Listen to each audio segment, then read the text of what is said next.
Hi, Miranda. Thank you so much for joining me. You're my first guest from Belgium, so I'm very excited Oh, for that. I love our global community, so welcome. thank you.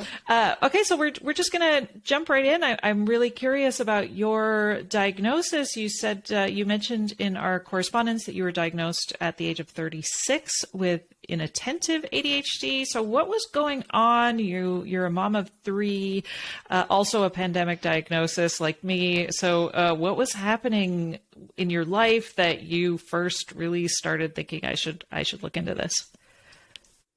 Yeah, as you said, I'm a pandemic diagnosis. I feel like what wasn't going on. Uh, I literally just had my third kid a month before the first lockdown. So kind of all of my plans and my expectations of what was going to happen, I felt like I'm a seasoned mom. I know how this goes. I'll take the first year off. I'll just focus on baby, kind of go with the flow. But all of a sudden, I was at home with all three kids. So I was kind of juggling homeschooling my eldest, and then my toddler was super bored. She's like three, and it was like, why is mom trying to teach math, and this baby is taking up all her time? And at that point, I was just like, wow, okay, what do I do? Like all of the structure disappeared, all of my everything I'd imagined of what this time with new baby is going to be like, it just kind of flew out the window. And I knew that other people were struggling. Like I was very well aware, everyone's having a hard time, and something like this has never happened before. But it did feel like this was a little bit more than that. I felt like I couldn't breathe. I honestly, I didn't know who I was anymore. I kind of lost, yeah, I just, all my balls that I've like tried to balance up in the air for so long, all of a sudden they were just falling one by one. And it got to a point where it's like, something's not right. Like I'd always known I was different, but I was like, I really need to look into this a bit more. Um, and so it was kind of two things really. One was I started reading up. Initially, I was actually thinking I might be autistic. Um, and I read a few articles. Some of them did resonate slightly, but it didn't feel 100% right. And I was talking to my brother one day, and he'd just gone through burnout, and he mentioned that his psychologist said that she thought that he might have ADHD, and I was like, really? And like I just never ever considered this. And then, I got really curious, and I started reading up on ADHD and especially how it manifests in women. And it's like, yeah, all the light bulbs went off, and it was like, oh my goodness, this is it. This matches it 1000%. It explains everything about my life up until now. Right?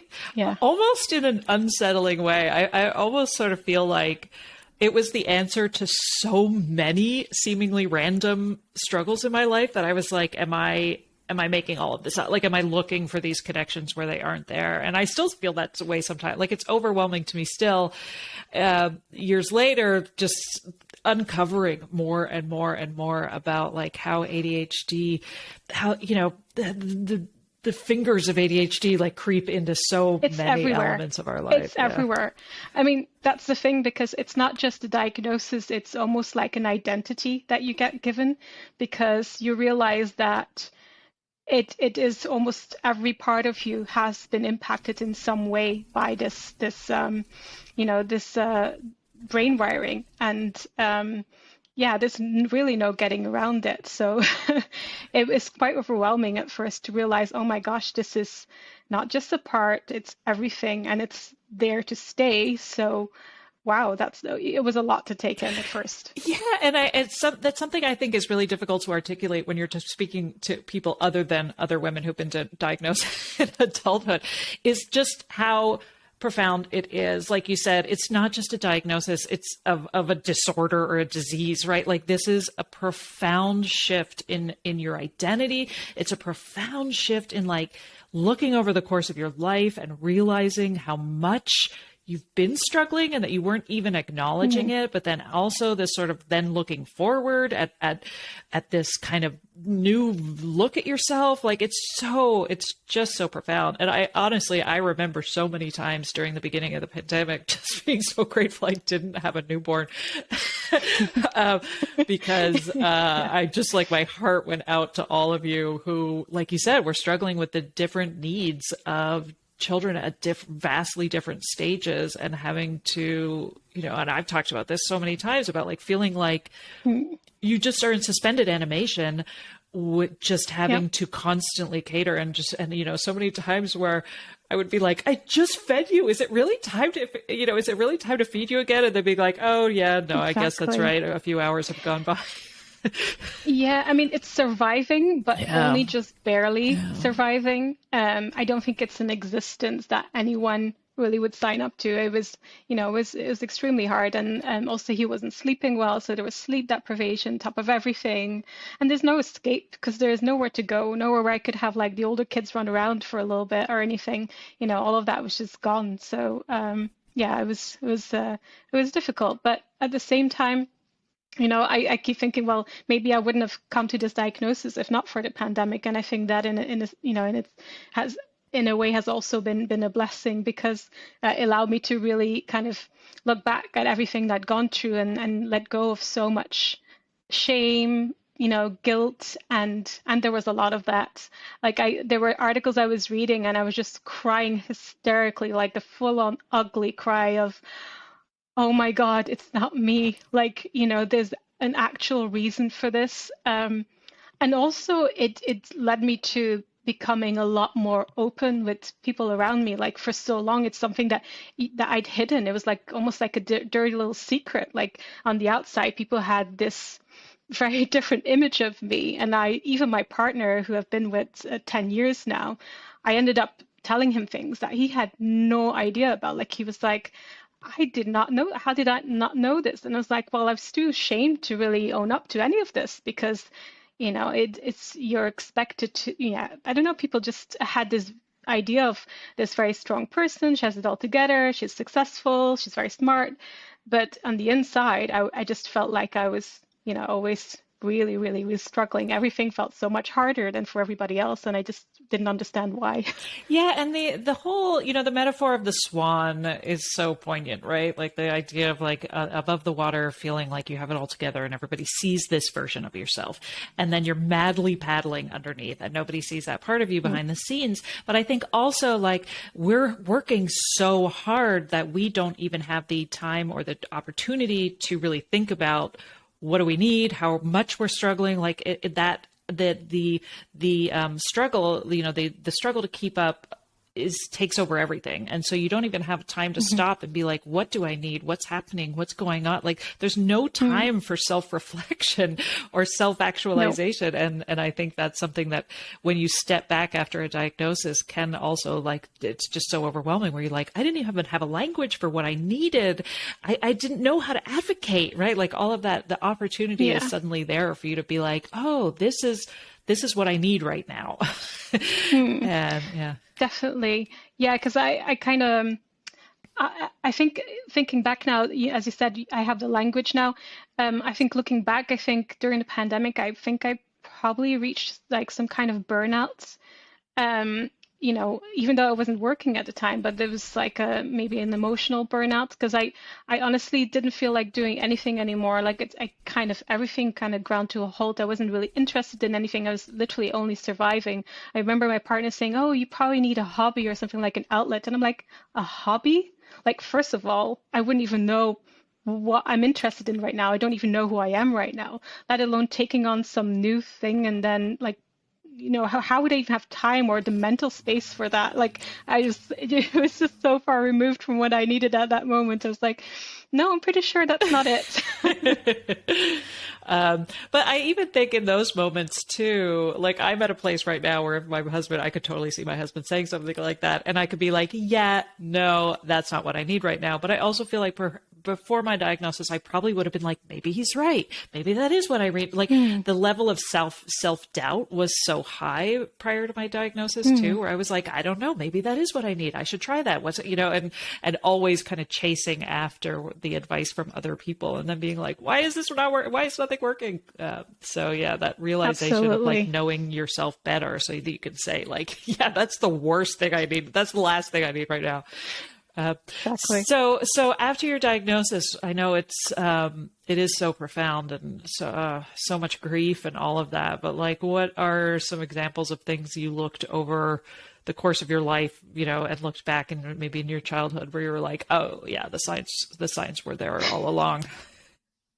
Honestly, I feel like I could talk for 10 hours and I still wouldn't run out of examples. That's the beauty of hindsight. But I think as a kid, I was that super socially awkward, painfully shy kid. I was labeled quite early on in primary school or elementary, as you'd say in the US, as gifted. So I scored really high in all the IQ tests, and they even said at one point to my parents, we think you should skip a grade.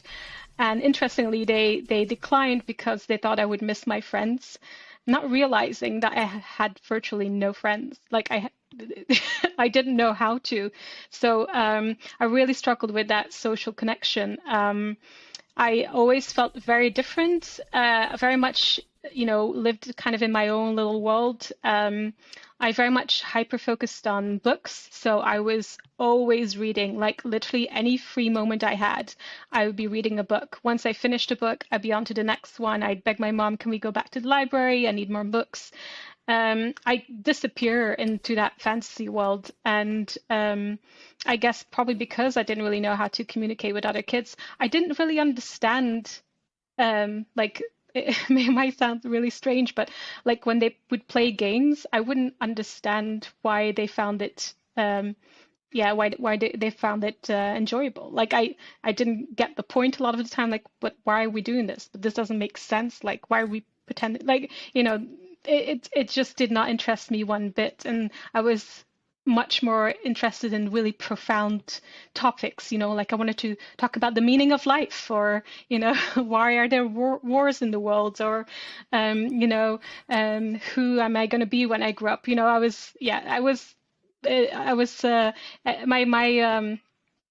My world was very different from the world of the kids around me. So I never really managed to bridge that gap until I was much older.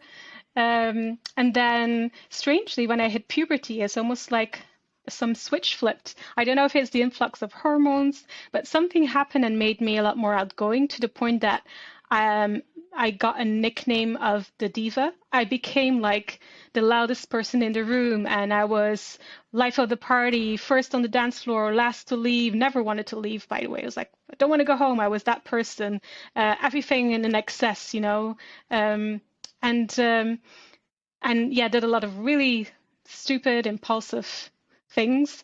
And I don't know. It was, I guess, it's almost like this, like the flip side of my ADHD. Like it became a lot more, I guess, external. And one thing that I also found, and I don't know if this is the same for other ADHD people, but the people that I would gravitate towards were always people who were also in some way or form an outsider. So it could, like the LGBTQ community, or it could be like ethnic minorities. Like I always was hanging out with like, the one black kid in school, or like the one gay person in school that we had, because it's quite a small community. Like those are the people that I just felt closest to. And I think it's maybe because on some subconscious level, like I also felt different.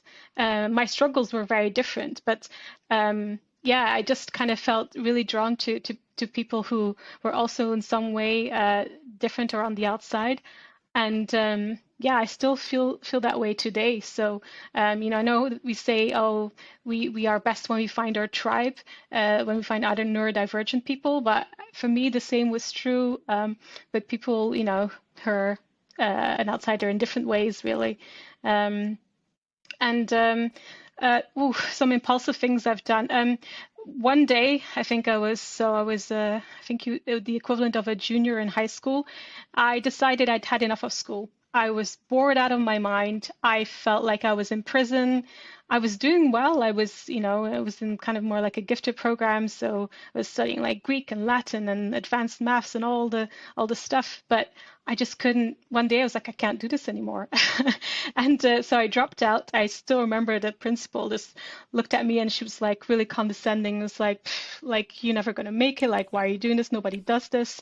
And but I'd done my research and I found out that I could actually graduate by being an independent student, and all I had to do was make sure that I went through the curriculum and then did my exams. I had to travel to the capital, very random, and do my exams there. And that's what I did. So, I didn't look back, quit school. And to be very honest, I didn't really do much studying until like the days before the exam, and then just did the exam, and that was it. Like I'd sleep till midday and all that stuff. So that's one thing I'd say. That's another sign. Another sign was, in relationships, be very impulsive. Had this boyfriend, followed him to America when I was 19. The 3 months there, didn't really check the visa requirements properly, ended up deported. Uh, yeah, I have a lot of kind of crazy stories like that. It's kind of a bit of a thread throughout like my 20s. I would say it was more like focused on jobs. So in jobs, I would always kind of dive in at the deep end. I remember one job I applied for and I didn't really understand what the job was about at all. I had no clue. Went into the interview, kind of blabbed my way through it, got hired. And on day one, I was like, I don't know how to do any of this. Like, this is insane. Someone's going to notice. But this crazy thing is they didn't. Like, and then after about a week, I was like, oh, maybe I can do this. And about a year into that job, my manager came up to me and he's like, yeah, I kind of want to make a career change. And so I'd like you to take over the team. And I'm like, what do you mean? I'm the youngest person here. I've only been here a year. What are you talking about? And I looking back now, I think he might have been neurodivergent as well, because that's probably why he hired me, because I can't see what other qualifications I had. I had no, college degree. Yeah, I don't know, but he saw something, and I think maybe he recognized something in me that he himself maybe had. And I think that experience taught me a really important lesson, and it is that when I apply for jobs, I need to stop looking for 100% match, which is what women tend to do, as opposed to men, where if 40% matches, they're like, maybe I should try that one. Whereas women don't, right? They want to really 100% match the job requirements. But that experience taught me that actually I don't, if something is interesting to me and I think I have, some transferable skills that might be applicable, then I will go for it and see what happens. The worst they can do is say no, right? And that's also been, I guess, kind of a pattern in my career. And I ended up doing so many lateral moves. I think very ADHD of me. Instead of going for the promotion and becoming the manager and then the manager's manager, it's always been more of a, I wonder what they do in that department. Let me go look and see how they do things. And, oh, I wonder what that side of the business is like. And yeah, which is ultimately what led me to my current job as a business analyst. Oh, wow. Oh, man. It's so funny how we have that tendency to, frame ourselves through a neurotypical lens when it comes to our life choices, right? So like you're describing, how you were sort of fed up, you wanted a more efficient way, you figured out, you did your research in terms of high school, and like, you were like, I did my research, this seems like a better option for me, I'm going to do this, I'm going to go all the way to the capital, I'm going to do this.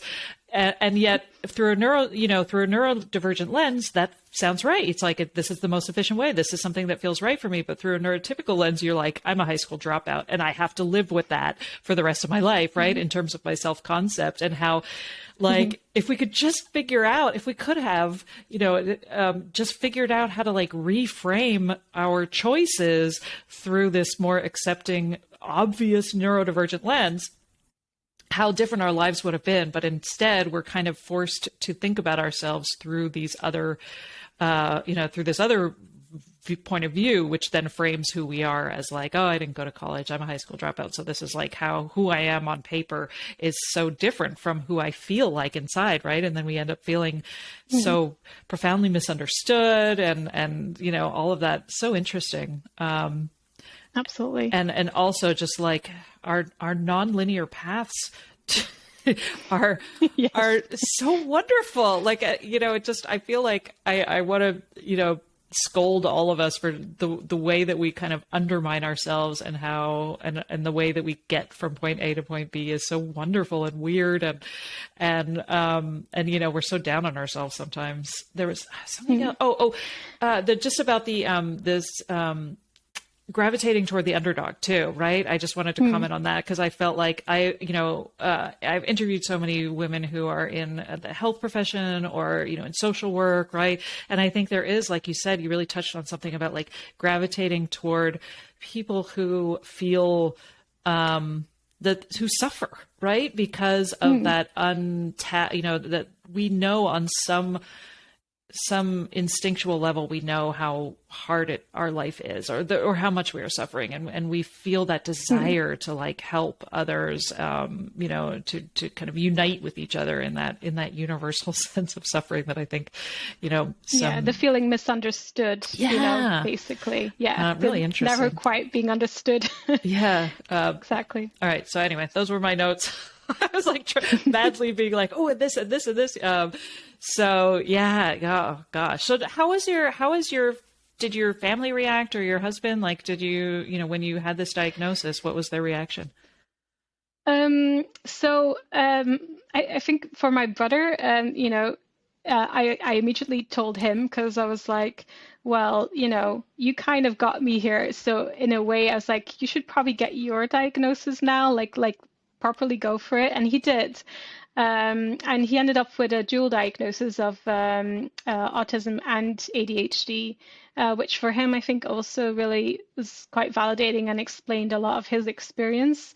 And then I think my partner, it was definitely, at first I think when I told him I was going for an assessment, I think he was a little bit skeptical. Because I got really quite obsessed with it, and he was like, "Oh, here we go, there she goes again." But then when I actually explained it to him, and he ended up reading a book about it, the ADHD effect on marriage, he was like, "This is you. This is us. This explains so much." Because, I don't mind being very transparent. We'd had quite a bit of couples counseling, because obviously being with a partner that has ADHD is not always plain sailing, and we worked a lot on communication, and things would get better for a bit, and then they'd kind of go back to being not so okay. And I think that there was like this missing piece, and having this diagnosis has really like clarified why we kept getting stuck in the same patterns, because he could see all the challenging bits in our relationship, but he couldn't see why we could never quite get over them. And so he understands me a lot better now. He understands that, I am not trying to be obnoxious or, difficult. And, it's an ongoing process, right? I think any relationship is constant work and commitment and compromise as well. But it's given us, as you said earlier as well, more tools and more words that we didn't have before to explain things to each other and to come at things from a different angle. I think it's been very helpful. I don't know, where we would be without this diagnosis, to be honest, because, we'd probably just continue to get stuck until we'd be like, you know what, maybe we need to like move on from this. And my mum was interesting as well, because she can actually recognize a few things in my story, not to the same degree, but like the being super forgetful, being a bit disorganized, having trouble following conversations at times, things like that. And she also feels that it's gotten a lot worse since she hit menopause, for example. So it's like, oh, maybe, I don't, she says that at this point she doesn't really want to do anything with it, but, well, except for maybe get more information.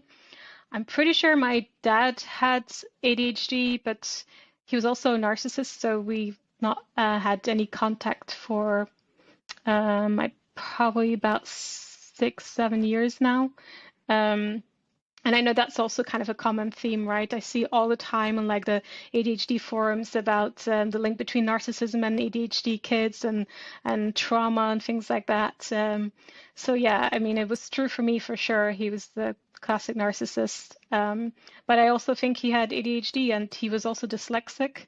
So I think there's a lot of neurodivergence going on in my family. And it's been nice to actually be able to openly communicate and talk about it now. Like at family gatherings, I sometimes get really overwhelmed, with my family is super loud. So it'd be like really noisy and like, a lot of people talking to me at the same time. And they now know that sometimes I'll put in my earbuds, or I'll like go sit in a quiet corner for a bit, yeah, so it's nice that they are more mindful of that now. I think especially for my brother, it's been nice as well because he feels like he can also, be more open about what he needs in these moments, and yeah, so it's been good. Yeah, right. I've been trying to take the advice of a guest, Christine Syrad, her episode is airing soon. She was talking about how her own diagnosis has helped her have a lot more grace and acceptance of the family members who are living life still undiagnosed, right? And how, what it must be like to have that confusion around some of these behaviors and trying to have a little more grace. And I was like, oh, I really need to apply that. I really need to like take that on because I have the same similar situation with a narcissistic parent, and realizing how difficult it must be to to still feel so much of the shame that so many of us do, and to hold that, and kind of how do I honor that and accept that and have grace for that, but at the same time like still have boundaries in terms of who I am and what I need. But Evie, it just reminded me of like when you were talking about couples counseling, that's another example of, counseling. My husband and I have been through couples counseling. Absolutely. And we always feel like we have to be private about it. Like we have to hold, that we have to be private about the fact that our marriage is imperfect, as if anyone's is.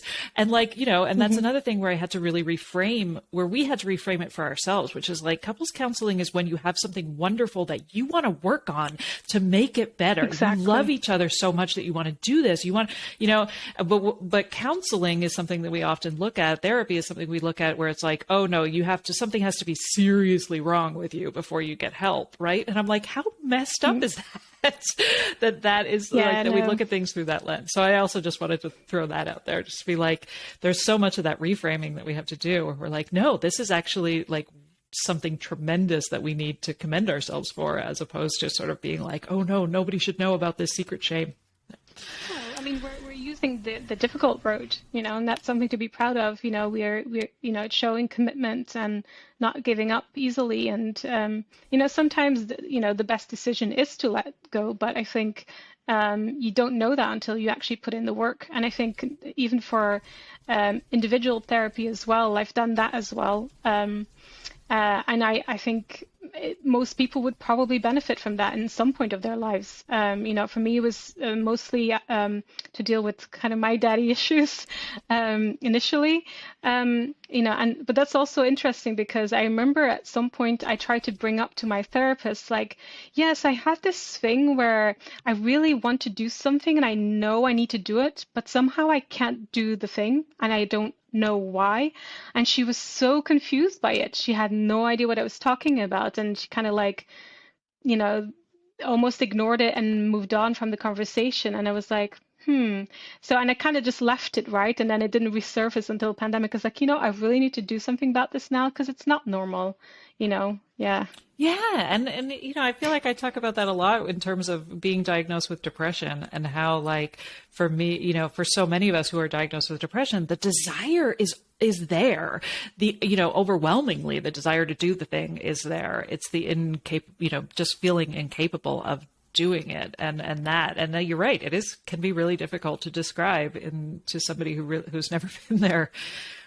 Now, in terms of like asking for help too, we talk a lot about, I question a lot about like the North American individualism and this idea of like the work ethic and how needing help is basically failure, right? Like, so why it's so difficult for us to even ask for help because it feels like that's the admission of defeat and how that, I'm like, does this all come down to the Protestant work ethic and individualism? So I'm curious, like, is that something that is that a pain point or a source of shame in Belgium? Is that as a woman, like how is neurodiversity viewed, or even just accommodations? How are they viewed in Belgium? The honest answer is I have absolutely no idea. I feel like I'm always the worst when it comes to like being an expert of my own country, and I think it's because I've always been more interested in looking outward to other cultures. Well, it is hard I've always kind of immersed myself in that, and I think I think Belgian women in general are quite independent. They're quite so. I don't think, and there is that talk of self-care. It's definitely very much a hot topic. So I think there is that. But yeah, I don't know. Like I'm looking at it now from the perspective of my kids, because having 3 kids, I'm obviously obsessing over everything they do and wondering, do they need help? Do they need to look at getting them support? That's kind of been my focus lately as well. It's hard to tell because my eldest, sometimes I feel like she's my mini me in so many ways, although she's great at the social aspect, but she's also very distractible. She's all over the place. She's quite impulsive, super emotional. And then my youngest daughter, she's very, very introverted. She's like sometimes I suspect more like autism in her because she struggles with social connection also a lot. And she's very much into her own like fantasy world, and yeah, it's I try not to put any labels on them. I'm more interested in, okay, when do they need support, and if they do need support, how do I get it? So I'm trying to like over communicate with their teachers at times to make sure that they're aware of my diagnosis and things that I witness in them, and can they please keep an eye on them, because my heart gets really heavy when I think of all the challenges that they could encounter with this. So yeah, we actually, there's another aspect as well, is that we only just moved here back here from the UK. I lived in the UK for 10 years. So we've only really been living here for 1 year. So we're all still kind of like, it's all very new, even though I'm from here. Yeah, I'm still kind of getting used to everything again as well. Yeah. So there is that. Yeah, I know. I'm always curious because, there is so much question about like what is the source and what is, how is this viewed, and what is unique to my situation and what is universal. And so, yeah, I always say the more I learn about more ADHD, the more questions I have.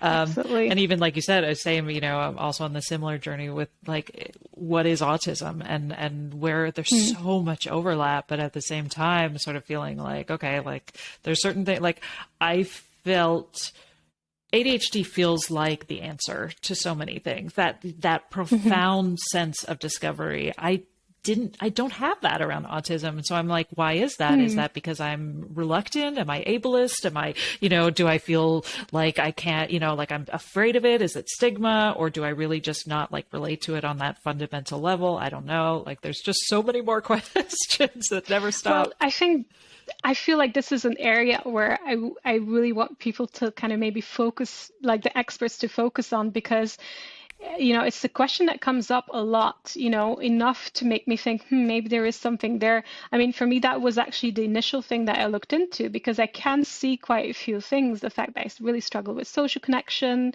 I feel like I don't always, like, if I hear instructions, I don't always catch the nuances. I get overstimulated extremely easily. Like I really struggle with loud noises, crowded places at times. I didn't always used to, but I think that the more executive dysfunction goes to like kids in the household, I feel like the harder that aspect of my life has become. So I really feel that a lot more now, where I know that the things I used to be able to do, I'm not able to do them as much. It's been hard because, you kind of feel like, oh, I feel my life has become a bit more limited. So, it's not always an easy thing to accept, but at the same time, at least now I know how to like prevent burnout a bit better, or I know how to protect my boundaries a little bit better. So it's positive in that sense. But I think the reason why a lot of us struggle with understanding, do I also have a bit of autism, is because I think one of them tends to be more dominant. And for me, that's for sure the ADHD. And sometimes they kind of balance each other out in some ways where you're like, the ADHD has actually made this autism trait a lot less noticeable. So I think that makes it especially difficult to probably to diagnose, but also for ourselves to really understand, is this me? Yes or no? Or even like we were talking about with reaching puberty and, suddenly kind of shifting and then seeking the stimulation, seeking the excitement, and how, it's like, well, is that a way of you kind of bridging that gap or managing or finding solutions, or is that masking, and at what cost? Like how, I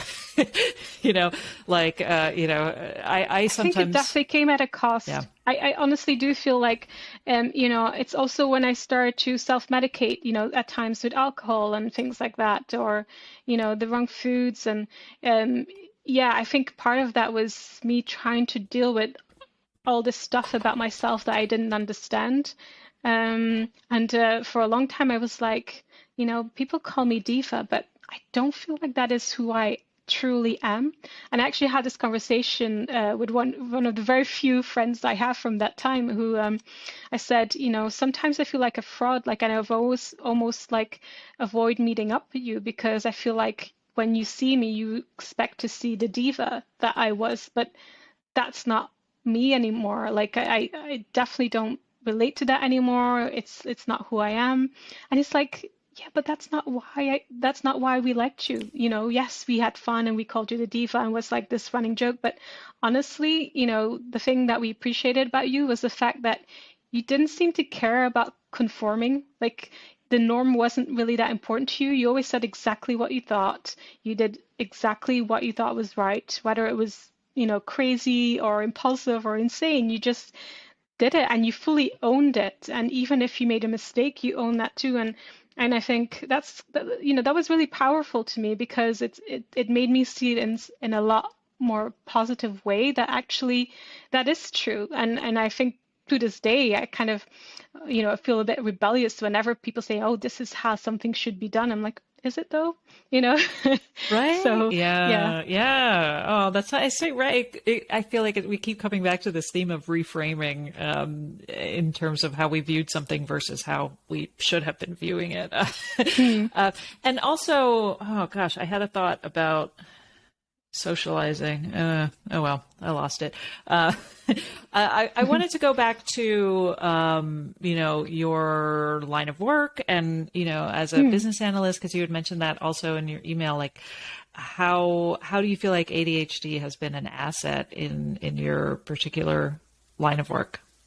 Yeah, for sure. So I think one thing I noticed in people with ADHD, or at least, what I can only assume from what I read on the forums and the Facebook groups, is that, we have so many different interests. And sometimes we have these interests for a really short space of time, but we always pick up a lesson. We always learn something from it. And there's just all this stuff that builds up in the back of our mind. And I feel like then the second level kicks in of our ADHD brain is that we tend to be really good at seeing patterns. So, we have all this information that we can draw on, and then we start seeing links between them that maybe neurotypicals don't find as obvious. And I think being a business analyst really requires you to have a very flexible brain and way of thinking. Like you need to be able to look at things from all angles. You need to have an open mind and think of solutions, but at the same time, you need to see all the possible challenges or things that could go wrong in a process, in a product. And also you have to deal with a lot of very different stakeholders. It's usually you're talking to very technical people, then you're talking to more business people who are like subject matter experts. Then sometimes you're talking to customers, and then some managers of a team, and they all have these different ideas of what they think should be done. So they all come with their own story, their own insights, their own requirements, and as a business analyst, you have to be able to hear their message, filter out what's relevant, and then kind of, just apply some logic and see the pattern there and go, actually, I think this is something that could work for everybody, or this is never going to work because nobody seems to have thought of A, B, and C. Interestingly, my partner, I don't want to use the word hate, it's a very strong word, but it drives him absolutely nuts, the side of me, because he'll come to me with an idea and I'm like, it's not going to work because there's this, this, and this. And have you considered that? And how are you going to solve this? And what if this happens? And he's like, I just wanted you to be a cheerleader today. I was so excited, to share this, and was like, and then you just shut the thing down. And I'm like, I'm so sorry. I literally cannot help it. Like, this is how my brain works. I see something and then immediately I start, it's like all the brain cells start pinging and I start thinking, okay, but then this would happen and that's the consequence. And this has been very helpful in my job. In a professional setting, it's been absolutely brilliant because it means that I can, prevent a lot of risk. I can stop things from failing before they've even been, properly designed. But at the same time, I do try and also find solutions, and our brains are just uniquely wired, I think, to be very creative.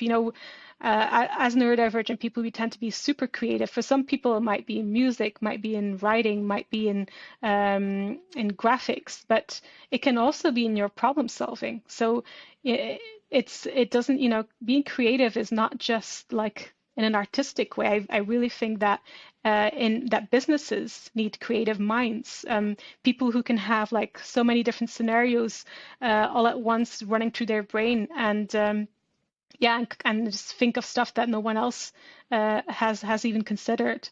I think of like startups, for example, or I would say any kind of tech company in the past decade or even century that's come up with super innovative ideas. I'm pretty sure there's a lot of neurodivergent people working in those companies because, we just go where no other minds go sometimes. Mm-hmm. And sometimes that can fail massively. But failure is really, I heard this on another podcast recently, failure really is gathering knowledge. You need to fail in order to learn new things and to prepare you for the next opportunity. So, and I think that's another thing that ADHD people are good at, is failing.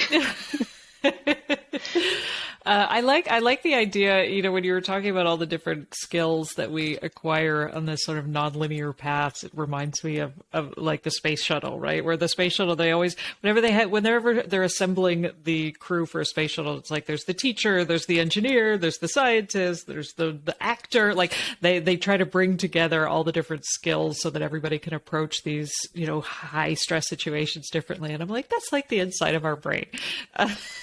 Was that Disney movie, much. Right? With like all the different personalities inside of our brain. I'm like, yeah, that's what it feels like. Mm-hmm. And also in terms of, having the response when your husband was coming to an idea, it was reminding me of like how often I find this in the neurodivergent community, there'll be like the question, which is like, do you want to just vent right now? Do you want advice right now? Like sometimes it can be really helpful for us to have clarification when somebody mm-hmm. comes to us and shares something where it's like, what response are you looking for so that that will affect how I listen.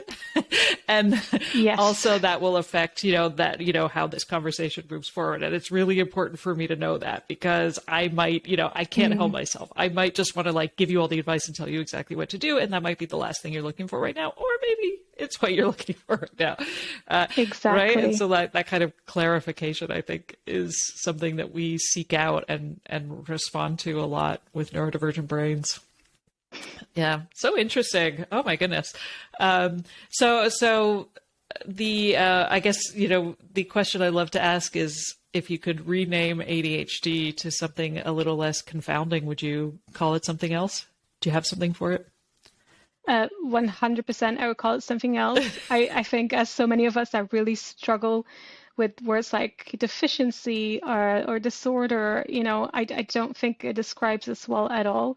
So I was actually thinking about this yesterday, and one that I came up with was emotional resilient outsider syndrome. Because I like when things spell something, and it spells Eros, which is the Greek god of love. And I thought, you know what, the emotional side for sure, I think a lot of us will agree the emotional dysregulation is one of the hardest parts of being ADHD, or at least I find it the hardest one. The resilient part, because I think we learn from a very young age to be more resilient, because we do get a lot of negative feedback, we fail at a lot of things, as I mentioned. So, but we also learn how to pick ourselves back up. I feel like we really are, we don't like to get let go. Like, I find that if I'm putting together some furniture or something, like, I will not stop until I've done it and fixed it. Or if something's not working on my laptop, I want to know how to fix it. Like, so we're very resilient. We don't just kind of accept defeat very easily, I think. And then the outsider bit, it's also kind of, it's not just that we are outsiders a lot of the time. I think also just the outside of the box, or as I like to say sometimes, for us, sometimes there is no box at all. And then I picked syndrome. I think it sounds a bit more gentle than disorder. Yeah. So it really is just a kind of a group of symptoms. So, syndrome sounds about right. I don't want to call it disorder. It's not necessarily a superpower either. It can be, but there are some really hard parts about it. So syndrome, it seems a bit more neutral and in the middle, and it spells something cool. And why Eros and God of Love? I think we tend to love really hard. Like, I find that we tend to really go all in a lot of the time, and also our love for people who are different, for things that are different. We love the novelty. We like exploring, new things. We tend to be a lot more like less judgmental almost. I feel like we're just open-minded because we know exactly what it's like to be different. So yeah, that's why it just seemed like a nice symbolic new naming. I love it. Absolutely. I agree wholeheartedly with all of that. It's funny when you talk about the judgment, it reminded me of, your daughter and my kids and some of the things that my husband and I struggle with, or a lot of our anxiety around this diagnosis is, who do we tell, especially teachers, right? Because it's like, if I just sort of announce to these teachers, my child has ADHD, I have no idea what that means to them and what they're hearing, right? And so a lot of the time we really have to build up, like, what are their needs right now? Instead of saying my child has ADHD, we say things like, my child needs to sit at the front of the classroom, or, you're going to have to repeat things or have them written, and really like thinking in terms of the accommodations and what exactly is needed versus be just saying, they have this diagnosis, but sometimes it gets out there because you need to get a 504 and it's out there and it's something you can't control. And I feel like that's something that we really struggle with, which is like, when is the right time to kind of live out loud with ADHD? A lot of people aren't comfortable with it for a lot of very valid reasons. And it's not something I honestly even thought about before I started this podcast and suddenly like announced to the world that I had Mhm. this, and I've had to kind of now live with like how I'm being perceived as a result. So I'm curious, like in terms of thinking about neurodiversity consultancy in the workplace, Mhm. like are you out loud about your ADHD at work, or what would you recommend to somebody who is thinking about like what do accommodations even would they even look like for me? Like I'm always very like Mhm. tread carefully and very slowly. Mhm. But what I also haven't worked for somebody in a very long time, so Of course. sometimes I feel like that's really out of my league. But like, what would you kind of what's working Sure. for you? So haven't actually brought it up to my actual like HR person or even my manager because I got my diagnosis just after I actually started my current assignment. But I have, for example, reached out to somebody at work because I could recognize some some traits, and I just kind of said, "Hey, by the way, I have ADHD, and this is why these are some of just to kind of like." And it was just like, "Ooh, maybe I need to look into that." So I tend to just I'm quite open about it, I would say, outside of work. But now I do think that I want to have the conversation even at work because why not? And it's really more to raise awareness.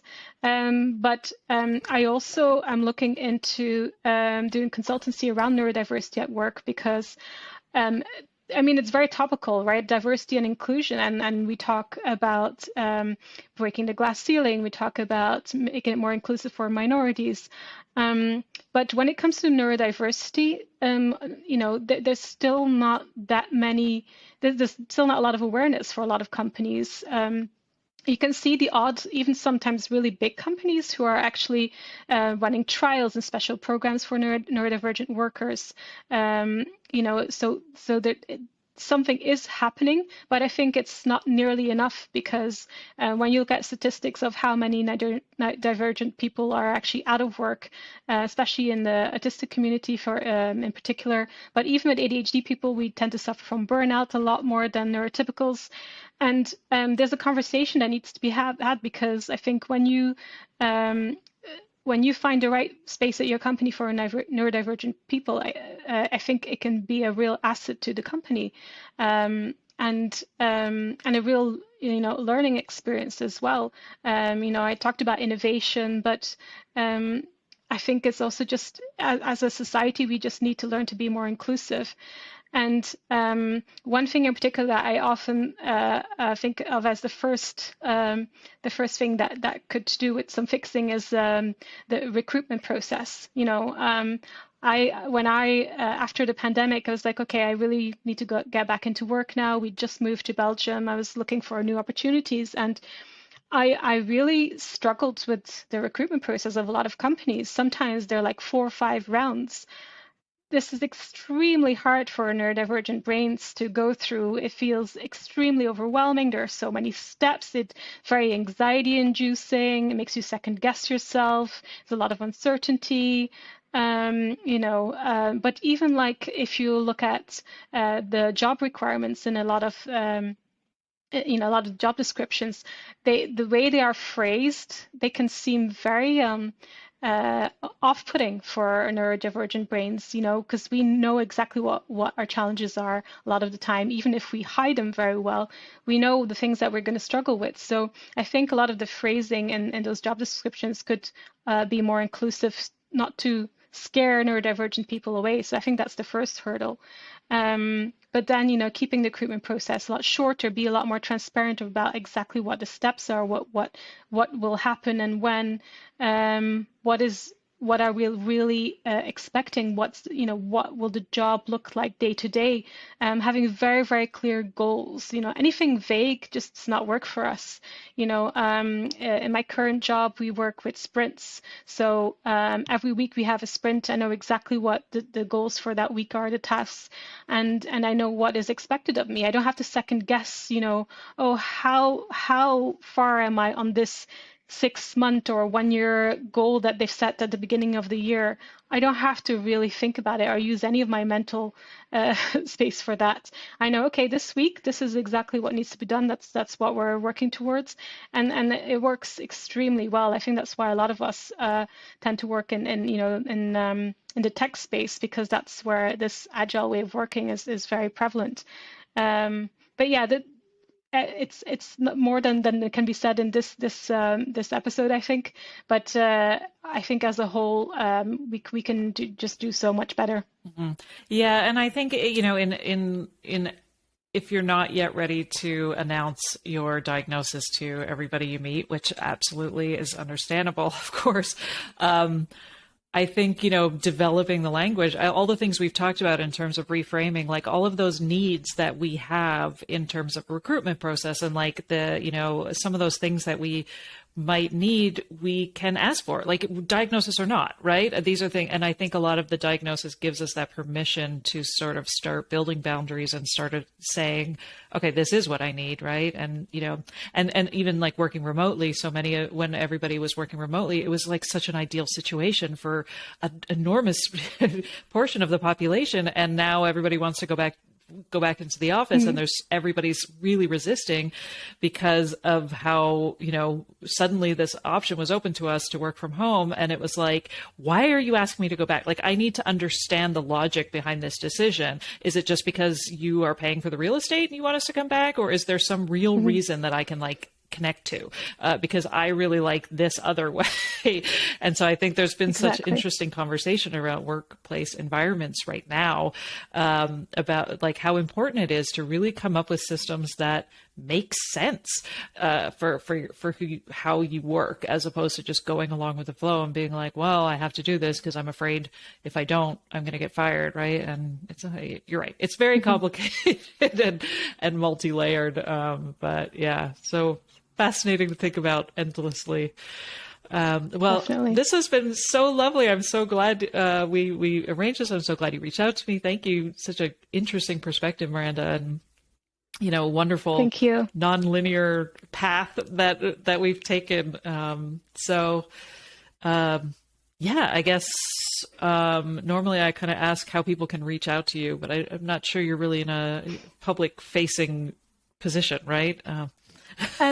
No, that's okay. I actually thought about this. Part of my impulsivity was like, oh, okay, let me find a domain name and start a website and get something ready, because I have all these plans. Like I do want to work towards becoming a neurodiversity consultant. I also am looking towards getting more qualified as an ADHD coach, for example.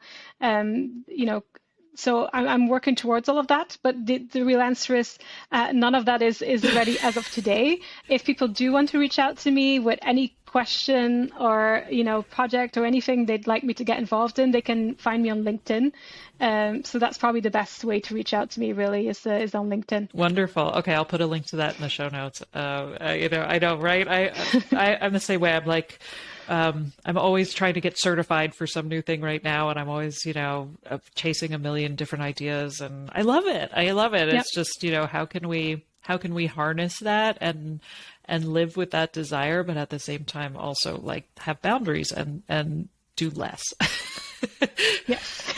Well, this has been so wonderful. Thank you so much, Miranda.